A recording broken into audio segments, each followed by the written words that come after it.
I'm Dr. Alisa Baer. I'm a pediatrician, but you probably know me best as the car seat lady. In April of 2011, the American Academy of Pediatrics published new guidelines regarding keeping children safe in cars. In this short video, I will highlight the key points to these recommendations so you have the most up-to-date information to keep your child as safe as possible. The new recommendations are divided into 5 key transition points, which as you can see here are rear-facing, forward-facing, boosters, shoulder lap belts in the back seat, and lastly, shoulder lap belts in the front seat. The Academy highlights that every step down decreases your child's level of protection, so don't rush to transition to the next step. The biggest change to come from the Academy is the recommendation that kids remain rear-facing until at least 2 years of age, because studies show that older kids, even 2-year-olds, are 5 times safer riding rear-facing than forward-facing. There is almost no chance of a brain or spinal cord injury when your child rides rear-facing. There are 2 types of seats that go rear-facing: infant-only seats, the bucket-type seats that have a carrying handle, and convertible seats, which start out rear-facing and then later change or convert to forward-facing. While many infant-only seats are now going to 30 to 35 pounds, we are not expecting 2-year-olds to ride in infant seats. Rather, they should ride in a convertible seat. To make your toddler happier in the car, sit the car seat more upright, and when possible, remove the vehicle's headrest so the child has the best view possible out the back window. What about their legs, you're probably thinking?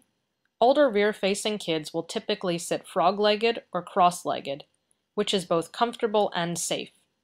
Don't believe me that it's comfortable? Have you ever seen a forward-facing child sleep like this in the car? Ever heard them complain of a stiff neck when they woke up? Your toddler's legs will be comfortable for the same reason this forward-facing child's neck is comfortable, because their joint spaces aren't fully formed, which makes young kids flexible in ways that even the best trained yogi in the world would only dream of. So keep your toddler rear-facing in their convertible seat until at least age 2, but ideally longer, until they are either too tall, which means their head is 1 inch from the top of the seat, or too heavy, which is typically 35 to 40 pounds for most convertible seats. Once they do go forward-facing, keep them in a 5-point harness car seat as long as possible. Use the 5-point harness until they are too tall. Either their shoulders are level with the top shoulder strap slots, or their ears are level with the top of the seat, or they are too heavy, which is typically between 40 to 65 pounds, with a few seats going as high as 85 pounds with the 5-point harness. The brain is the most important part of the body. To keep it safe, remember to always use the tether strap on your forward-facing car seat. Every forward-facing car seat has a tether strap, and it connects the head of the car seat to a designated anchor in the frame of the car. As this photo from an actual crash test shows, the tether typically decreases how far the child's head moves forward in a crash by 6 to 8 inches. This 6 to 8 inches can mean the difference between your child's head hitting something hard, like the back of the front seat or the door frame, and not. Note, the tether is the T in the latch system, but it gets used regardless of whether you are using the vehicle seatbelt or the lower latch strap to secure the car seat to the car. Kids who have outgrown their forward-facing car seats need boosters to keep the vehicle seatbelt properly positioned, low on the strong hip bones and snugly across the chest and collarbone. Kids should use a booster seat until they can pass the 5-step test, which is typically not until age 8 to 12. Step 1. Does the child sit all the way back against the vehicle seat? Step 2. Do the child's knees bend comfortably at the edge of the vehicle seat? Slouching while watching TV on the couch is fine, but slouching in the car is very dangerous, as it brings the lap belt up over the strong hip bones and into the soft, vulnerable abdomen, leading to a pattern of injuries known as seatbelt syndrome. Injuries to the lower spinal cord, intestines, kidneys, liver, bladder, and spleen.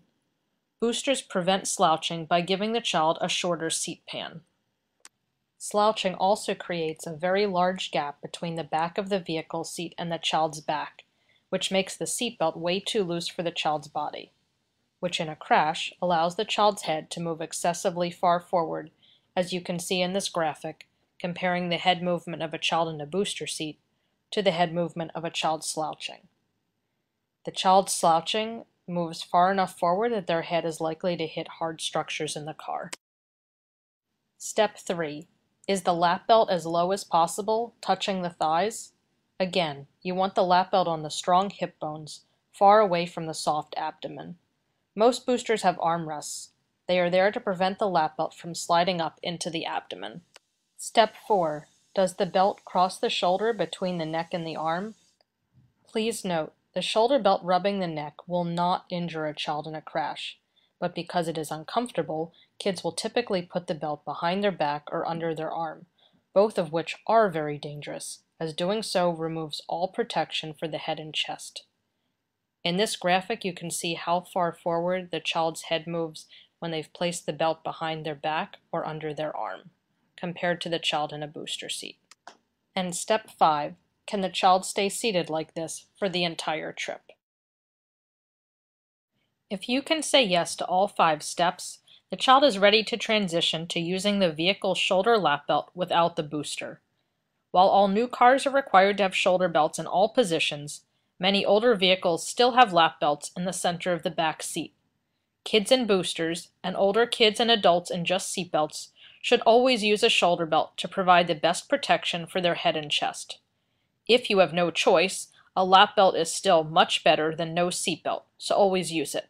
But the best protection comes from a shoulder and lap belt. The last step and newest recommendation from the Academy is that kids under 13 ride in the back seat.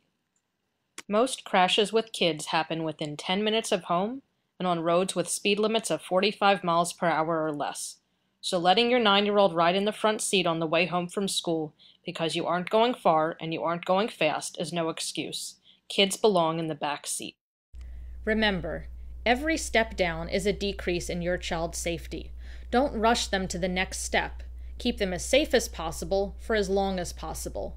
Visit us online at thecarseatlady.com for lots more information. And please, visit seatcheck.org to find a trained technician in your area to get the installation of your child's car seat checked. With a greater than 95% misuse rate of car seats, even amongst the most well-educated parents, the most important thing you can do for your child is not just use a car seat, but use it properly.